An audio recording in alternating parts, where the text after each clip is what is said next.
একমাত্র কন্যা কাব্যর মুখ দেখালেন টলিউডের জনপ্রিয় অভিনেত্রী কোয়েল মল্লিক। বললেন, আমার কন্যা অবিকল দেখতে আমার মতো হয়েছে। হ্যাঁ ভিউয়ার্স, একমাত্র কন্যার বয়স 9 মাস হয়ে গেলেও তার চেহারা এ পর্যন্ত দেখাননি কোয়েল মল্লিক। অবশেষে ছোট্ট খুদিকে প্রকাশ্যে আনলেন অভিনেত্রী।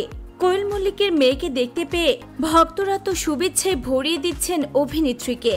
আজ সোমবার দুপুরে নিজের মেয়েকে কোলে নিয়ে ফেসবুকে একগুচ্ছ ছবি পোস্ট করেছেন কোয়েল মল্লিক। ছোট্ট পুচকির সঙ্গে কোয়েলের আনন্দঘন মুহূর্ত ভক্তদের মুগ্ধ করেছে। এদিন কোয়েল কন্যাকে দেখা যায় হলুদ রঙের পোশাকে মায়ের কোলে বসে হাসি মুখে ক্যামেরার দিকে পোজ দিচ্ছে। আরেকটি ছবিতে দেখা যাচ্ছে পুরো পরিবার, ছেলে মেয়ে এমনকি স্বামীকে নিয়ে ক্যামেরাবন্দী হলেন নায়িকা। কোয়েল আগেই জানিয়েছিলেন তার মেয়ে কবিরের তুলনায় অনেক শান্ত। ভক্তদের মতে মেয়েটি হুবহু কোয়েলের মতো।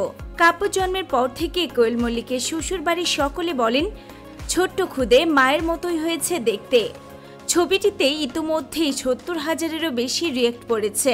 প্রিয় অভিনেত্রীর কন্যাকে দেখে উচ্ছ্বসিত তার ভক্তরা।